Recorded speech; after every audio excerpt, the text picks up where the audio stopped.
Hello అండి. అందరికీ నమస్కారం. నేను మీ Veerabrahmam, consultant pharmacist B pharmacy. Welcome back to our channel pharma and health YouTube channel. సమాజంలో జరిగే కొన్ని ఇన్సిడెంట్స్ కారణంగా కొంతమంది వ్యక్తులు వాళ్ళ జీవితకాలం భయాందోళనకు గురవుతా ఉంటారు. ఇది ఎందుకు చెప్తున్నానంటే, మా ఏరియాలో గత 6 నెలల క్రితం ఒక ఇన్సిడెంట్ జరిగింది. దాని తర్వాత పేషెంట్ల నుంచి వచ్చే కాల్స్ గానీ, మన చుట్టుపక్కల జరిగే పీపుల్స్‌లో జరిగే కండిషన్స్ కానీ, ఈ వీడియోలో ఇప్పుడు ఈ విషయం చెప్పడానికి మెయిన్ రోల్‌ని ప్లే చేశాయి. ఒక ఇంట్లో ఒక పెద్దాయనున్నాడు.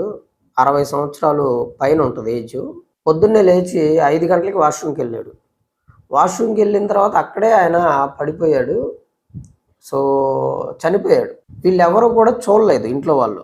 సో, 6:30, 7 ఆ టైంకి వెళ్ళి డోర్ కొడితే ఎంత డోర్ కొట్టినా గానీ తీయట్లేదు. అప్పుడు డోర్ బద్దలు కొట్టేసి చూస్తే ఆయన చనిపోయి ఉన్నాడు. సో, అక్కడ ఏం జరిగింటుంది అనేది ఎవ్వరికీ తెలీదు. ఎందుకు చనిపోయాడనేది ఎవరికీ తెలియదు. మేబీ 80-90% హార్ట్ అటాక్ అయ్యుండొచ్చు. లేదంటే కార్డియాక్ అరెస్ట్ అయ్యుండొచ్చు. మిగతా ఆ 10% ఏం జరిగిందనేది తెలీదు. సో, ఇదంతా ఇప్పుడు ఎందుకు చెప్తున్నానంటే, వాళ్ళ ఇంట్లో పర్సన్స్ ఎవరైతే ఉన్నారో, ఆయన చనిపోయాడు అయిపోయింది. వాళ్ళ ఇంట్లో పర్సన్స్ ఎవరైతే ఉన్నారో వాళ్ళందరూ కూడా మా నాన్నగారికి హార్ట్ అటాక్ వచ్చింది. నాకు కూడా హార్ట్ అటాక్ ఏమన్నా వచ్చిద్దా? వాళ్ళ కూతుర్లుంటే వాళ్ళు, వాళ్ళ మనవళ్ళుంటే వాళ్ళు, వీళ్ళందరూ కూడా మా పెద్దాయనకి హార్ట్ అటాక్ వచ్చింది. మాకొచ్చే ఛాన్స్ ఉంటదా? అని చెప్పేసని బాగా భయపడిపోతున్నారు. వాళ్ళల్లో 2, 3 నా దగ్గరికొచ్చి కూడా ఇలా జరిగింది కదా! మరి మాకేదైనా వచ్చే ఛాన్స్ ఉంటదా? ముందుగానే మేమన్నా టెస్టులు చేయించుకోవాలా? అది ఇది అని చెప్పేసి అడిగారు. ఈ మధ్య కాలంలో ఒక 5, 6 పేషెంట్లు నాకు కాల్ చేసి మా ఇంట్లో మా నాన్నగారు ఇట్లా హార్ట్ అటాక్ తోటి చనిపోయారండి. మేమేమైనా టెస్టులు చేయించుకోవాలని అడిగారు. ఒకతనైతే మా ఇంట్లో మా ఫాదర్‌కి ఈ మధ్య బైపాస్ చేశారండి. సో, బైపాస్ చేసి అయిపోయి ఇంటికి తీసుకొచ్చేటప్పుడు డాక్టర్ నన్ను పిలిచాడు. మీ నాన్నగారికి బైపాస్ చేయాల్సొచ్చింది. హార్ట్ ప్రాబ్లమ్ వచ్చింది గదా! మీకు గూడా వచ్చే ఛాన్స్ ఉంటది. మీరు ప్రతి సంవత్సరం 6 నెలలకొకసారి గానీ, లేదంటే సంవత్సరానికి ఒకసారి గానీ ఖచ్చితంగా అన్ని టెస్టులు చేయించుకోండి. జాగ్రత్తగా ఉండండి అని చెప్పాడు. సో, అప్పటినుంచి నాకు చాలా భయంగా ఉంటుంది. ప్రతి సంవత్సరం నేను టెస్టులు చేయిస్తానే ఉన్నాను. ఇప్పుడు 4 సంవత్సరాల నుంచి. సో, కొంచెం అబ్నార్మాలిటీస్ కనపడినా గానీ భయం ఎక్కువైపోతుంది. కొలెస్ట్రాల్ కొంచెం పెరిగింది అంటే భయం ఎక్కువైపోతుంది. ఏమో ఫ్లాక్యూస్ ఫార్మ్ అయిపోయి, క్లాట్స్ ఫార్మ్ అయిపోయి హార్ట్ అటాక్ వచ్చిద్దేమో. లేదు అనంటే దేంట్లోనైనా కొంచెం అబ్నార్మాలిటీ కనబడితే చాలు హార్ట్ అటాక్ వచ్చే అవకాశం ఉంటదేమో అని చెప్పేసి డాక్టర్స్ కూడా చెప్తున్నారు. మీ ఫ్యామిలీలో ఎవరికైనా హార్ట్ అటాక్ గానీ, హార్ట్ కంప్లైంట్స్ గానీ ఉంటే వారసత్వంగా మీకొచ్చే ఛాన్సు ఎక్కువ శాతం ఉందని చెప్పేసి చెప్తున్నారు.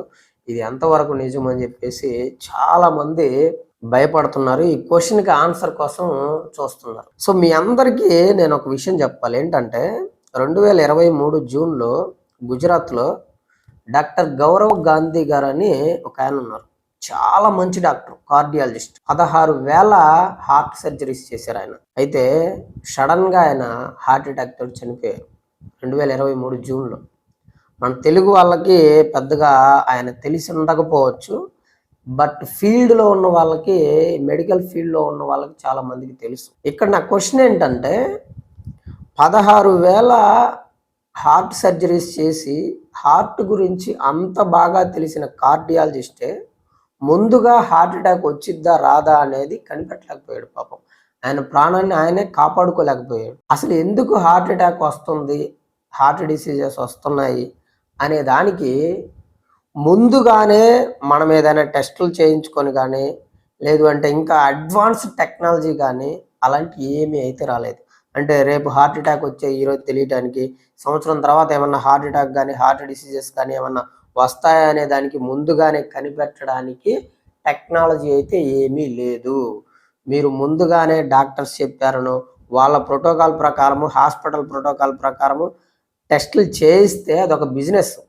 సో, దానికోసం మాత్రమే అలా చెప్తారు తప్పనిచ్చి, మీకేదో వారసత్వంగా మీ ఇంట్లో ఒకరికొస్తే మీకు రావాలి అనేది రూల్ కాదు. అసలు అలా రాదు.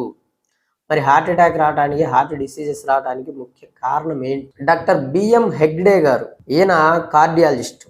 87 years still he is a very healthy man. ఈయన వీడియోస్ మనకి యూట్యూబ్‌లో ఉన్నాయి. ఒకసారి చూడండి.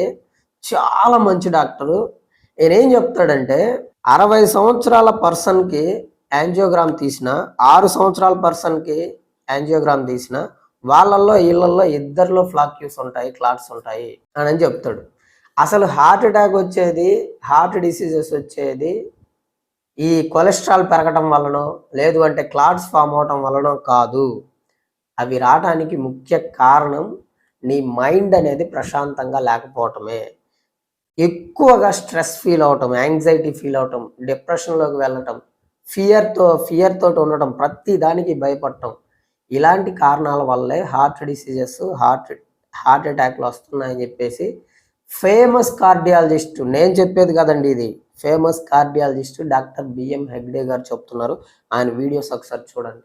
కార్డియాలజీకి సంబంధించి మీకు ఏ డౌట్ ఉన్నా సరే ఒకసారి డాక్టర్ గారు వీడియోస్ చూడండి. చాలా అంటే చాలా వండర్ఫుల్ వీడియోస్. ఆయన ఏం చెప్తున్నారంటే, మీరు మీ మైండ్ కనుక ప్రశాంతంగా ఉంది అంటే మీకు డయాబెటీస్ రాదు. మీ మైండ్ కనుక ప్రశాంతంగా ఉంది అంటే మీకు కార్డియాక్ డిసీజెస్ రావు, బీపీ రాదు. మీ మైండ్ ప్రశాంతంగా ఉంది అంటే క్యాన్సర్స్ రావు. మీరు చేసే పని మీరు చేసుకుంటా, ఎవరితోటి ఏ ఇది లేకుండా ప్రశాంతంగా ఉంటే మీకు ఏ రోగాలు రావు అని చెప్పేసి డాక్టర్ బిఎం హెగ్డే గారు ఫైనల్గా చెప్పే ఒక కన్క్లూజన్ అనమాట. సో ఇదంతా నేను ఎందుకు చెప్తున్నాను అంటే, ఈ రోజుల్లో 100కి 99% peoples stress, anxiety, fear, depression, ఈ 4టిని పొద్దున 5ంటికి లేస్తే రాత్రి 10ంటి దాకా క్యారీ చేస్తూ ఉంటారు. కానీ నిద్రలో కూడా క్యారీ చేసేవాళ్ళు ఉన్నారు, వాళ్ళకి నిద్ర కూడా పట్టదు. సో కాబట్టి వీటన్నింటినీ తగ్గించుకుంటే మీరు మీ లైఫ్ని హ్యాపీగా, హెల్దీగా లీడ్ చేయొచ్చు అనేది నా ఉద్దేశం. అయితే ఇక్కడ 40 సంవత్సరాల తర్వాత చాలామందికి క్రానిక్ డిసీజెస్ అయితే వస్తూ ఉన్నాయి. అంటే బీపీ కానివ్వండి, షుగర్ కానివ్వండి, నెర్వ్ డ్యామేజ్ అయిపోయి కాళ్ళు చేతులు తిమ్ముర్లు మంటలు కానివ్వండి, ఇంకా లేదా క్యాన్సర్స్ కానివ్వండి, రకరకాల క్రానిక్ డిసీజెస్ అయితే వస్తూ ఉన్నాయి. సో దీనికి కారణాలు చాలా ఉన్నప్పటికీ ఆ కారణాలన్నిటిలో one of the main reason వచ్చేసరికి ఆక్సిడేటివ్ స్ట్రెస్. ఆక్సిడేటివ్ స్ట్రెస్ గురించి నేను ఇంతకు ముందు ప్రీవియస్ వీడియోలో కొన్ని వీడియోస్లో చెప్పాను. బట్ ఇప్పుడు కూడా చెప్తున్నాను. ఏంటి అంటే, మీరు తిన్న ఫుడ్ ఎనర్జీగా జనరేట్ అయ్యే క్రమంలో కొన్ని రకాల నెగిటివ్ సైడ్ ఎఫెక్ట్స్ అనేవి వస్తాయి. అంటే ఏంటంటే ఫ్రీ రాడికల్స్ జనరేట్ అవ్వడం అనమాట. ఈ ఫ్రీ రాడికల్స్ అనేవి మన బాడీలో దేన్నైనా డ్యామేజ్ చేయగల కెపాసిటీ ఉందన్నమాట వీటికి. సో అయితే అదృష్టవశాత్తు మన బాడీలో ఉండే డిఫెన్స్ మెకానిజము ఈ ఫ్రీ రాడికల్స్ని న్యూట్రలైజ్ చేసి వాటి డ్యామేజ్ నుంచి మన బాడీని ప్రొటెక్ట్ చేస్తుంది. కానీ ఎప్పుడైతే మనం హెల్దీ ఫుడ్ తీసుకోకుండా ఉంటామో, హెల్దీ లైఫ్ స్టైల్గా ఉండకుండా స్ట్రెస్ని, యాంగ్జైటీని, ఇలాంటి వాటిని అన్నిటిని ఎక్కువగా క్యారీ చేస్తామో అప్పుడు ఏమవుద్ది అంటే ఈ ఫ్రీ రాడికల్స్ అనేవి బాగా ఎక్కువైపోతాయి. ఈ ఫ్రీ రాడికల్స్ ఎక్కువైపోయిన తర్వాత మన బాడీలో ఉండే డిఫెన్స్ మెకానిజం వాటిని కంట్రోల్ చేయలేక చేతులు ఎత్తేసిద్ది. సో ఎప్పుడైతే చేతులు ఎత్తేసిద్దో ఆ వచ్చేదాన్ని ఆక్సిడేటివ్ స్ట్రెస్ అంటారు. సో ఇక్కడ గుర్తుపెట్టుకోండి, డిఫెన్స్ మెకానిజం చేతులు ఎత్తేసిన తర్వాత ఆక్సిడేటివ్ స్ట్రెస్ రావడానికి ముందు ఈ మధ్యలో గ్యాప్ ఏదైతే ఉందో ఈ గ్యాప్లో మన శరీరంలో ఒక హీరో ఎంటర్ అవుతాడు. వాడే యాంటీ ఆక్సిడెంట్స్. యాంటీ ఆక్సిడెంట్ అనేది మన బాడీలో న్యాచురల్గా తయారయ్యాయి 4 రకాలు ఉన్నాయి. ఈ 4 రకాల యాంటీ ఆక్సిడెంట్స్ డిఫెన్స్ మెకానిజం చేతులు ఎత్తేసిన తర్వాత ఇవి ఆక్సిడేటివ్ స్ట్రెస్ రాకుండా ఆ ఫ్రీ రాడికల్స్ ఏవైతే ఉన్నాయో వాటిని న్యూట్రలైజ్ చేసి మన బాడీని క్రానిక్ డిసీజెస్ రాకుండా ప్రొటెక్ట్ చేస్తుంది అనమాట. కానీ ఇక్కడ విషయం ఏంటంటే 40-45 సంవత్సరాలు దాటిన దగ్గర నుంచి ఈ 4 రకాల ఏవైతే ఉన్నాయో యాంటీ ఆక్సిడెంట్స్ ఇవి ఏజ్ పెరిగే కొద్దీ వీటి ప్రొడక్షన్ అనేది మన బాడీలో తగ్గిపోతుంది. అండ్ కొన్ని రకాల మందులు తీసుకోవటం వల్ల కూడా ఇవి డెస్ట్రాయ్ అయిపోతున్నాయి. సో దాని కారణంగా ఆక్సిడేటివ్ స్ట్రెస్ రావటము, దాని కారణంగా మనకి క్రానిక్ డిసీజెస్ రావటం అనేది జరుగుతుంది. ముఖ్యంగా మనకి 4 రకాల యాంటీ ఆక్సిడెంట్స్లో ఒకటి మెలటోనిన్, మన శరీరంలో తయారయ్యే వాటి గురించి చెప్తున్నా. 1 melatonin, 2 coenzyme Q10, 3 RALA, 4 glutathione. So glutathione అనేది వీటన్నింటికి మాస్టర్ ఆఫ్ యాంటీ ఆక్సిడెంట్ అనమాట, mother of anti oxidant. It is a very very very powerful anti oxidant అనమాట. ఈ గ్లూటాథయోన్ని మనం పెంచుకోవడానికి ఏం చేయాలి అంటే, మనకి మార్కెట్లో చాలా రకాల సప్లిమెంట్స్ అయితే ఉన్నాయి. కానీ గ్లూటాథయోన్ని న్యాచురల్‌గా పెంచుకోవడానికి ఏ సైడ్ ఎఫెక్ట్స్ లేకుండా, మనకి ఏ ప్రాబ్లమ్ రాకుండా పెంచుకోవడానికి మార్కెట్‌లో ఉన్న సప్లిమెంట్ ఏంటి అంటే ఎన్ఏసి. ఎన్ఏసి అంటే ఎన్-ఎసిటైల్ సిస్టీన్. దేనికి ఉపయోగపడుతుంది? ఎవరికి ఉపయోగపడుతుంది? ఎవరు ఎంత డోస్ తీసుకోవాలి? ఎన్ని రోజులు తీసుకోవాలి? అనేది ఈ వీడియోలో నేను చాలా క్లియర్‌గా చెప్తాను. సో వీడియో ఎక్కడా స్కిప్ చేయకుండా చివరి వరకు చూసి అన్ని విషయాలు తెలుసుకోండి. అండ్ వన్ మోర్ థింగ్, మీలో ఎవరికైనా ఏదైనా సమస్య ఉండి నాతో మాట్లాడాలి అనుకుంటే కాల్ మీ 4 యాప్‌లో నుంచి కాల్ చేయండి. లేదంటే కన్సల్టేషన్ నంబర్ ఉంటుంది. కన్సల్టేషన్ తీసుకొని కాల్ చేయండి. యాజ్ ఎ ఫార్మసిస్ట్‌గా నేను మీకు ఒక మంచి సజెషన్ అయితే ఇస్తాను. ఫస్ట్ ఆఫ్ ఆల్ మనకి ఎన్ఏసి అనేది దేనికి ఉపయోగపడుతుంది అంటే, బ్రీతింగ్‌ని ఇంప్రూవ్ చేయడానికి ఉపయోగపడుతుంది. అంటే this is the best way to dissolve mucus in the lungs and respiratory passages. ఇది యాక్చువల్‌గా దీన్ని హాస్పిటల్స్‌లో 1967 నుంచే వాడుతున్నారు. అండ్ సప్లిమెంట్‌గా కూడా అప్పటి నుంచే వాడుతున్నారు. అయితే ఇది దీంట్లో ముఖ్యంగా థయోల్స్ ఉంటాయి. ఇవేం చేస్తాయి అంటే మ్యూకస్‌ని అండ్ ఫ్లమ్‌ని డిజాల్వ్ చేసి డైరెక్ట్‌గా ఎయిర్ వేస్ ఈజీగా బ్రీతింగ్ తీసుకోవడానికి హెల్ప్ చేస్తాయన్నమాట. సో దానికి this is the very very important. రెండవది లివర్ డీటాక్సిఫికేషన్ కోసము, లివర్ క్లీనింగ్ కోసము ఎన్ఏసి చాలా బాగా యూజ్ అవుతుంది. Powerful supplement to strengthen and heal the liver. ఎన్ఏసిలో సిస్టిన్ అనేది స్టేబుల్ ఫామ్. ఇదేం చేస్తుంది అంటే యాంటీ ఆక్సిడెంట్‌గా కన్వర్ట్ చేస్తుంది. That is called glutathione. Glutathione గురించి ఆల్రెడీ నేను చెప్పాను. ఆక్సిడేటివ్ స్ట్రెస్ నుంచి మిమ్మల్ని ప్రొటెక్ట్ చేయడానికి ఉన్న యాంటీ ఆక్సిడెంట్స్‌లో very very important antioxidant. మూడోది ఓవర్‌కమింగ్ అడిక్షన్స్. అంటే regulate the glutamate neurotransmitter. యాక్చువల్‌గా చాలామంది ఈ రోజుల్లో మందు తాగుతున్నారు, సిగరెట్ తాగుతున్నారు, డ్రగ్స్ తీసుకుంటున్నారు. వాటికి ఎక్కువగా బానిసైపోతున్నారు. సో ఇలాంటి వాళ్ళు మీ ఇంట్లో ఉండొచ్చు, మీ రిలేషన్‌లో ఉండొచ్చు, మీ చుట్టుపక్కల ఉండొచ్చు. కానీ దాన్ని మానేద్దామా అంటే మానేయలేకపోతున్నారు. సో ఇవి రోజు తీసుకోవటం కారణంగా ఏమవుతుంది అంటే వాళ్ళ బ్రెయిన్‌లో రివార్డ్ సెంటర్స్ అనేవి యాక్టివేట్ అయిపోయి ఫలితంగా దాని మీద డిపెండ్ అయిపోతారు. దాని నుంచి బయటపడటానికి గానీ, మానుకోవడానికి గానీ చాలా కష్టం. ఎందుకంటే అలా మానుకోవడానికి ట్రై చేసినప్పుడల్లా వాళ్ళకి విత్‌డ్రా సింప్టమ్స్ అనేవి కనబడతాయి. సో దాని కారణంగా ఏమవుతుంది? మానుకోలేకపోతారు. అదే ఈ ఎన్ఏసి తీసుకోవటం వల్ల, సప్లిమెంట్ తీసుకోవటం వల్ల ఇది ఏం చేస్తుంది అంటే ఆ అడిక్షన్స్‌ని ఓవర్‌కమ్ చేస్తుంది. ఎలా అంటే బ్రెయిన్ కెమిస్ట్రీని బ్యాలెన్స్ చేయటం కారణంగా. సో క్లినికల్ స్టడీస్ ఏం చెప్తున్నాయనంటే, ఎవరైతే మందు తాగేవాళ్ళు, రెగ్యులర్‌గా సిగరెట్ తాగేవాళ్ళు, డ్రగ్స్ తీసుకునేవాళ్ళు ఈ ఎన్ఏసి సప్లిమెంట్ తీసుకోవటం కారణంగా వాటి యొక్క క్రేవింగ్స్‌ని రాకుండా ఎన్ఏసి సప్లిమెంట్ అనేది హెల్ప్ చేస్తుంది. అండ్ వన్ మోర్ థింగ్, మీ బ్రెయిన్‌లో గ్లూటమేట్ అండ్ అదర్ న్యూరో ట్రాన్స్మిటర్స్‌ని కూడా మాడ్యులేట్ చేసి సైకలాజికల్‌గా ఆ అడిక్షన్ నుంచి మిమ్మల్ని ఓవర్‌కమ్ అయ్యే విధంగా మీకు హెల్ప్ చేస్తుంది. నాలుగోది యాంగ్జైటీ అండ్ డిప్రెషన్‌ని రివర్స్ చేయటం. యాక్చువల్‌గా యాంగ్జైటీ అనేది ఒక స్టేట్ ఆఫ్ ఫియర్. బ్రెయిన్‌లోని నెర్వ్స్ హైపర్ సెన్సిటివిటీ అవ్వటం కారణంగా ఒకానొక పాయింట్ వద్ద మీరు యాంగ్జైటీ నుంచి డిప్రెషన్‌లోకి వెళ్తారు. సో దాని కారణంగా ఏమవుతుంది? మెంటల్‌గా, ఫిజికల్‌గా, ఎమోషనల్‌గా మీరు బాగా ఇబ్బంది పడతారు. అండ్ ఆ కండిషన్ నుంచి బయటపడటానికి కూడా చాలా ప్రాబ్లమ్ అవుతుంది.